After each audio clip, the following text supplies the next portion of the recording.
Hey y'all, welcome back to Jay's Views Daily, back with another video. Now today's topic, it's a sensitive one. We are talking about Chrisean Rock and her son Junior, and the comments made by NLE Choppa that had the internet going off. Now Chrisean finally sat down on the Danza podcast to address everything. And let's just say her response got people talking for real. So boom, Chrisean basically said, God has the final say. No doctor can tell her nothing about her son Junior. And listen, I get it. As a mother, especially a young mother, you're gonna protect your child at all costs. But here's where it gets tricky. Faith is powerful, but denial can be dangerous. Because yes, God has the final say. But God also gave people gifts and talents. Doctors, specialists, therapists, those are tools. So when you completely shut that out, you might also be shutting out help. And then it's like, you don't even know what's going on. So like, all right, boom, let me just get to it. He said, and if it's anything I could do, help, I'm here. The part that really messed with me is that Blueface doesn't seem active in the child's life because of his disability. Hold on. I feel like that's what triggered me, and my anger overpowered my message. I didn't get to deliver any way, shape, or right, and I apologize to you. It didn't deserve my words, and the grace you showed me spoke volumes to the season of your life you're in the right now, and I'm here to support and congratulate you overly. So I said my son does not have a disability. He is developing at his own pace and hitting his milestones in his own timing. Every child is different, and I'm confident in his growth. If I said it, he had a disability, then he... Right, but it's like... Don't tell me. It's like, say if someone, a doctor, anybody speak against your kid or yourself, then you should not accept it, bro. Yeah, anybody, if they're guessing or whatever, no. The word said what the word said. God said what the God says. I don't have to accept what you.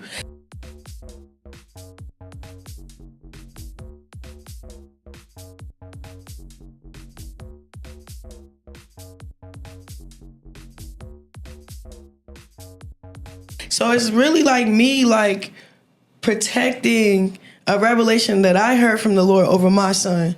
Yeah. And then it's like redirected and that energy back to that mouth, that tongue, that powerful tongue. Who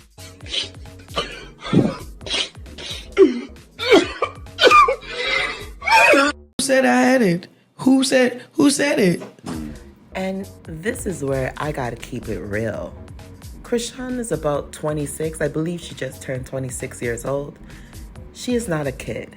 At some point, accountability gotta step in. Because going on a public platform and basically saying, no doctor can tell me nothing, isn't just about you anymore.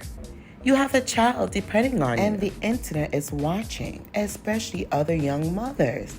That message can influence people to ignore signs, to avoid help, to stay in denial. And that's not okay. Now, let me tell y'all something real. And if Chrisean is listening, please tap in. Because I've been there. My son, when he was younger, he wasn't listening in school, running out of class, not listening to the teachers. And at first, I thought he was just a hyper kid. He will grow out of it.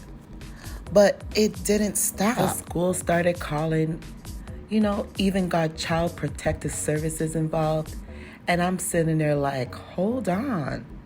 So I finally went to a doctor, and guess what he told me? There's nothing wrong. He just needs structure and activity. So I listened.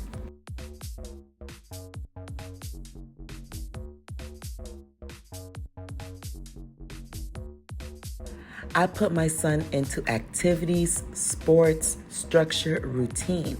At the same time, I worked with the school, not against them. But here's the crazy part. The school labeled my son with level 2 autism for years. And do you know what that does to a mother mentally? The stress, the fear, the overthinking. But I stood on two things: faith and action. Not just prayer, but work. And I could have collected a disability check, you know what I mean, on my son. Because the school labeled him as he has level 2 autism.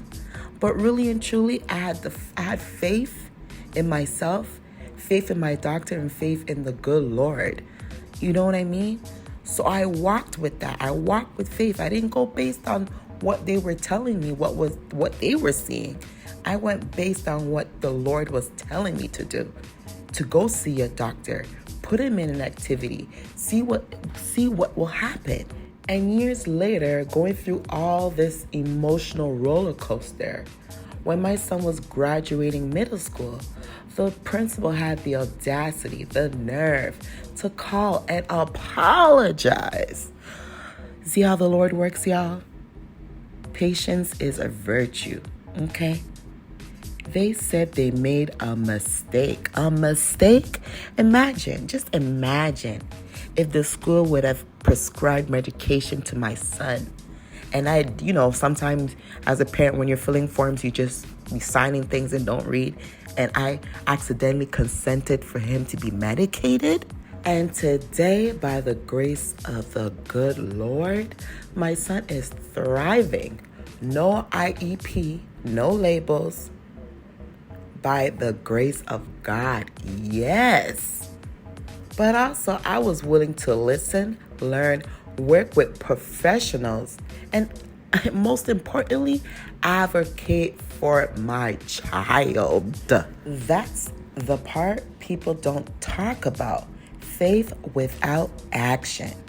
That's not enough when it comes to your kids. So when I look at Chrisean, I don't see a bad mom. I see a young mother possibly overwhelmed, possibly in denial. But denial won't help Junior. She has a platform. She could be using her voice to help other mothers going through the same thing instead of fighting the truth. Because at the end of the day, it's not about pride. It's not about the internet.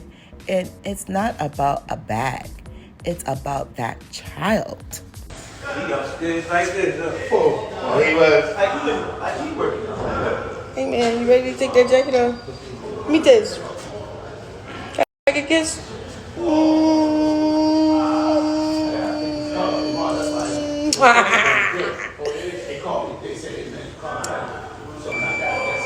love your mommy?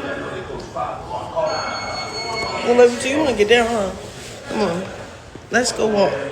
We're gonna walk in the park. But I want to hear from y'all. Do you think Chrisean is standing in faith, or is she ignoring reality? Drop your thoughts below, and don't forget to like, comment, and subscribe to Jay's Views Daily. And before y'all make y'all way out, please, I dropped another video. Yes, Lotto just announced that she is pregnant and she is dropping a new album on May the 29th. So y'all go look for that video somewhere on my page, y'all. Until next time, bye.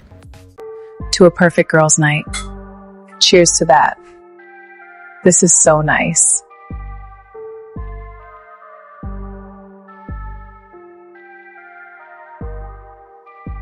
Why does he always calls you at night? Because daytime is for his real responsibilities. Is it just to ask you up? Why is he calling me at 11:47? Because 11:47 is when accountability sleeps. He could have texted out. It's probably nothing. Girl, he's calling late at night, and that only means one thing. Answer it then. Hey Marcus, what's up? I'm just checking to see if you were up. Yeah, I'm with a friend. Hold on, let me step away. Here we go again. Always calling you late at night. It's giving sneaky link vibes. Shh. I'm just at Nia's place having fun with her playing Sip or Puff. I miss you and I wanted to come over to your place. Aw, Marcus, I miss you too. So what you saying then? I'm saying come over. All right, I will see you in an hour. Perfect. See you then. Girl, when are you going to realize you're not his first choice? He never takes you out and you don't even know where he lives. We have a different type of connection. Our relationship is more than what you call a sneaky link. Whatever you say, girl, I know a red flag when I see one. Anyways, I gotta leave in an hour, so let's get back to the game. Sip or puff? All right, I'm in. Let's do it. Pull a card. Oh, this is interesting. Sip or puff if you've entertained a late night call? Oh, this card, it reminds me when I was on the phone with Marcus. So what you saying then? I'm saying come over. What a coincidence. You accepted a late night call from your boyfriend. You have to pour it. Wait, what? I have to pour it? No way.